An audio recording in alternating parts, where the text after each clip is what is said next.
안녕하세요. 크립토노마드입니다. 과연 비트코인이 어디로 온전히 방향성을 잡게 될지 아주 중요한 구간에서 흐름을 이어가고 있습니다. 분위기 자체는 괜찮은 모습입니다. 비트코인은 단기적으로 가장 저항이 두터운 구간인 21,500달러 주변에서 오르내리면서 추가적인 후퇴 대신 나름의 돌파 모멘텀을 구축하려는 모습을 보여주고 있습니다. 이대로 뚫어내고 순조로운 흐름을 보일 경우에는 25,000달러까지 내다볼 수가 있고, 여기서 다시 저항을 좀 세게 맞으면 다시금 19,000달러 아래로까지 물러설 수 있는 그런 상황입니다. 비트코인과 암호화폐 산업을 둘러싼 전망들, 좀 더 정확히는 긍정적인 전망과 상황들이 이어지고 있다는 것도 의미 있는 부분으로 여겨집니다. 먼저 시세적인 흐름과 관련해서 비트코인의 이번 랠리는 불트랩이 아니라 강세장의 시작이다. 이번 랠리는 짧지 않을 수도 있다. 이런 분석들도 잇따르고 있습니다. 중장기적인 전망과 관련해서는 월가의 금융투자회사 번스타인이 꽤 구체적인 수치를 제시하면서 시장의 비전을 호의적으로 평가를 했는데, 올해가 암호화폐 응용 서비스 황금 시대의 원년이 될 거라면서 앞으로 10년 동안 16배 성장을 이뤄낼 것으로 전망을 했습니다. 최근 리플 XRP의 시세가 폭발하는 투더문 시점과 가격을 예측한 AI를 두고 이래저래 화제가 됐었는데, 이 AI 시스템은 오는 3월 23일에 XRP가 2억% 랠리를 벌여서 60만 달러 근처까지 도달할 것이다. 이런 다소 장난스러운 예측을 내놔서 주목받기도 했습니다. 사실 주목도를 높인 것은 60만 달러라는 숫자보다 안 그래도 관심을 받고 있는 3월 말의 시점이었습니다. 그런데 이 AI가 이번에는 2030년 비트코인에 대한 시세 예측을 제시했습니다. 요즘 탈달러 패권의 선봉을 자처하고 있는 러시아의 움직임이 정말이지 심상치가 않습니다. 이번에는 동맹국 이란과 함께 금 기반의 공동 스테이블 코인 개발을 모색하고 있다, 이런 점을 공표했는데, 이걸 대외 무역 결제 수단으로 사용하겠다라는 게 핵심입니다. 이게 단순히 비트코인과 더불어서 무역 결제 수단으로서 달러를 압박하는 차원을 넘어서 아예 과거의 금 본위제로 돌아가겠다라는 움직임으로도 해석될 수 있는 부분이 자리하고 있는데, 과연 이 세상의 변화 방향성, 패권의 전환 가능성, 이런 것들이 어떤 변화의 모습을 보여주게 될지 참 궁금한 지점입니다. 지난해 FTX 사태 발생 이후에 셀프 커스터디에 대한 관심이 급격히 높아졌습니다. 저 역시 일부 장기 투자 종목들은 디센트 지갑으로 옮겨놓은 상태입니다. 저희 채널은 디센트 월렛과 파트너십을 맺고 있고, 디센트 측에서 특별 할인 가격을 제공하고 있습니다. 거래소 리스크 관리 차원에서 셀프 커스터디에 관심이 있으신 분들은 오른쪽 상단의 카드를 클릭하시면 추가 할인 링크 등 자세한 정보를 확인하실 수 있습니다. 특정 거래소나 코인에 대한 문의는 디센트 고객센터를 통해서 정확한 내용 확인하실 수 있습니다. 그럼 이번 영상 시작하겠습니다. 비트코인은 순조로운 흐름을 보이고 있습니다. 단방에 25,000달러까지 내달리면 참 너무 좋겠지만, 이미 일주일 동안 20% 넘는 랠리를 순식간에 벌이면서 약간은 숨고르기를 진행하는 모습을 보여주고 있습니다. 1차적인 주요 저항 라인인 21,500달러 바로 밑에서 오르락 내리락 하는 상황을 이어가고 있는데, 그래도 2만 달러 부근으로 확 주저앉지 않는 걸 보면 이번 저항 라인을 돌파해 내려는 이 황소들의 의지가 엿보인다라고도 바라볼 수 있을 것 같습니다. 공포 탐욕 지수는 하루 전보다 6포인트 오른 51을 기록하면서 다시 중립 단계로 진입했습니다. 이대로 중립 단계를 넘어서 탐욕 단계로까지 나아가면 참 좋겠는데, 그래도 투심이 많이 완화된 상황을 아주 선명하게 느낄 수가 있습니다. 비트코인 도미넌스는 소폭 오르긴 했는데 큰 의미 있는 수준은 아니고 43%대 초반에서 횡보하는 상황을 확인해주고 있습니다. 현재 비트코인의 흐름과 관련해서 암호화폐 분석가 플랜B는 최근 비트코인의 상승은 불트랩이 아닌 강세장 초입에 해당한다라고 진단했습니다. 이 양반은 최근에는 2022년 11월 저점인 15,500달러가 비트코인의 바닥이라고 생각한다라는 점을 밝히면서 2024년 반감기를 기점으로 본격적인 강세장이 시작될 거라고 생각을 하고, 2025년 강세장에서 비트코인 가격은 10만 달러를 돌파할 것이다, 이런 전망을 제시하기도 했습니다. 사실 반감기 이듬해 전고 돌파를 해온 것은 지금까지의 비트코인의 역사가 증명해준 것이기 때문에 이 양반 분석의 이 독특성을 보여준다라기보다 기존의 역사적인 트렌드를 강조한 것이라고 바라볼 수가 있습니다. 크립토 미디어 크립토 슬레이트는 비트코인 분기물 옵션 상황을 제시하면서 강세 전망이 우위에 자리하고 있다라고 보도했습니다. 이 미디어는 글래스노드 데이터를 인용하면서 비트코인 옵션 트레이더들이 3월 31일 만기 분기물 옵션 중 행사가 3만 달러 상품에 몰리고 있다라며 이같이 밝혔습니다. 그러면서 콜풋 비율을 보면 이번 분기가 끝날 때까지 강세 흐름이 지속될 거라고 전망하는 트레이더들이 압도적인 우위를 차지하고 있고, 미결제 약정 규모는 행사가 3만 달러 옵션에서 가장 높았고, 행사가 2만 1,000달러 콜옵션 미결제 약정이 두 번째 규모로 컸다라고 설명을 했습니다. CNBC의 경우에는 최근에 비트코인 랠리 배경을 분석을 했는데, 최근 비트코인의 상승 배경에는 고래들의 매수세, 금리 인하 가능성에 대한 기대감 등 여러 요인들이 복합적으로 작용하고 있다라고 진단했습니다. 이와 관련해서 코인쇼얼스의 제임스 버터필은 투자자들은 이미 FTX 붕괴를 염두에 두고 있지 않고 비트코인은 거시 데이터와 움직임을 같이 하고 있다. 투자자들은 미국의 서비스 구매자 관리 지수 PMI와 고용, 임금 지수의 하락 추세 등을 주시하고 있다. 거시 지표의 부진과 저평가에 미국의 긴축 스탠스가 완화될 거라는 전망이 비트코인을 포함한 자산 시장의 랠리를 견인하고 있다라고 진단했습니다. 나름 전문가라고 하는 사람들이 제시하는 분석이 우리가 평소에 라이브 방송에서 나누는 이야기 수준이라는 점이 좀 더 재미있게 느껴지는 것은 꼭 기분 탓만은 아닌 것 같습니다. 아크인베스트에서 암호화폐 책임자를 역임했던 크리스 버니스케의 경우에는 이번 랠리는 짧은 베어마켓 랠리에 그치지 않고 2019년처럼 비트코인과 이더리움이 1년 동안 4배가 올랐던 모습이 재현될 수 있다. 이런 움직임을 방관하는 것은 고통스럽다. 나는 이런 추세에 탑승하고 현저한 조정이 발생하면 추가로 매수하는 것을 선호한다라고 말했습니다. 이미 랠리는 시작됐지만 조정이 왔을 때를 기회로 삼아서 지금의 추세를 활용해 자산을 늘리겠다. 이런 말을 지금 하고 있는 겁니다. 월가의 금융투자사 번스타인은 꽤 비전적이고 전폭적인 산업 전망을 제시했습니다.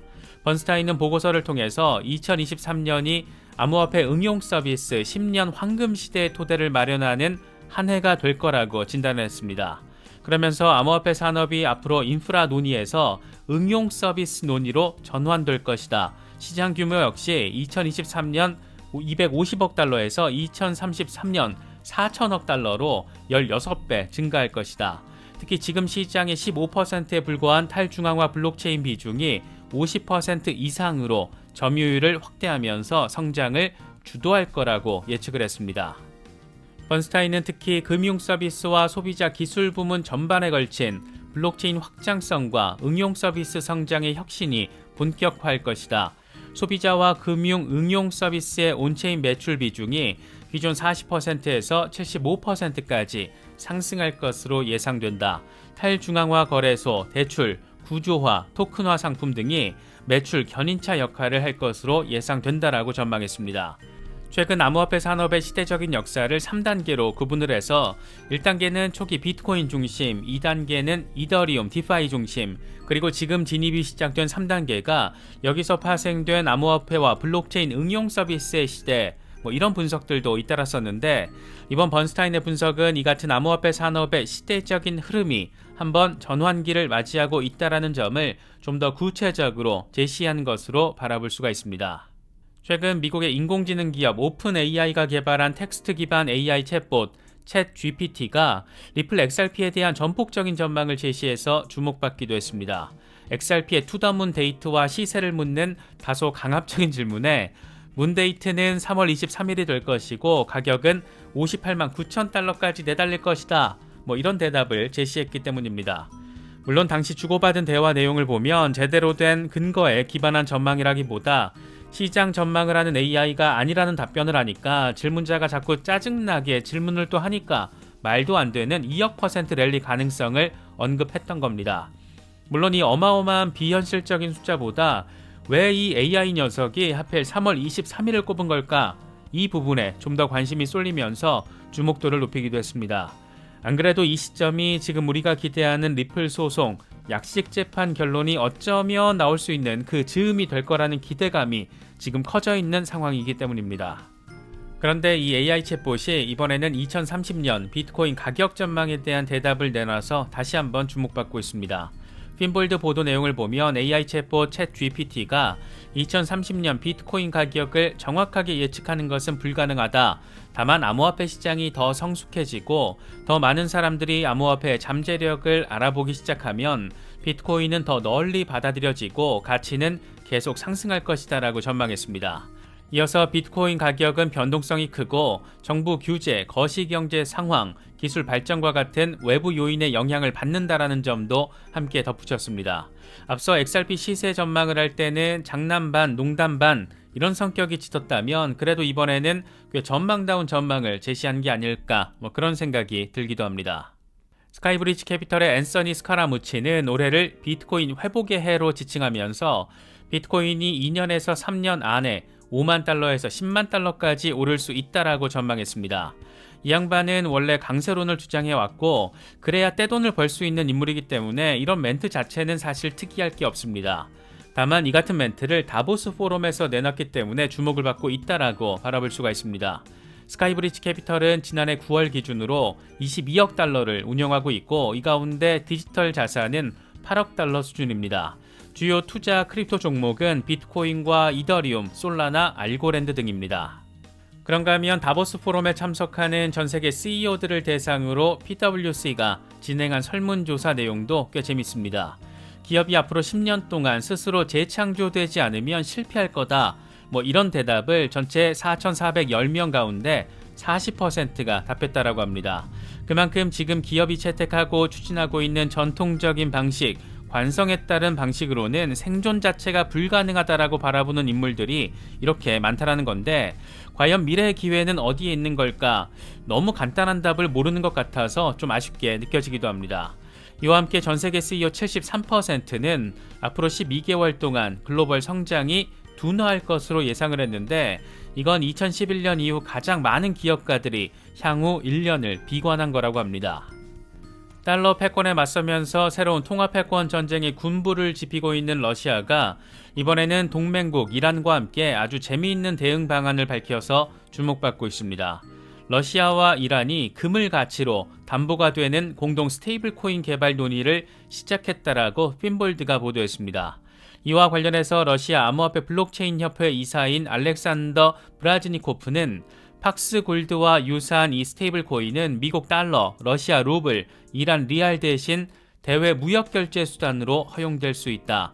이란은 장기적으로 광부들이 유동성을 창출하고 세계는 금 본위제로 돌아가기를 바란다라고 말했습니다. 이게 참 재밌는 게 일단 러시아의 탈달러 패권 움직임의 수단으로 금 본위제가 등장했다라는 게 하나라고 꼽을 수가 있고 다른 하나는 이란의 움직임이 아닐까 싶습니다.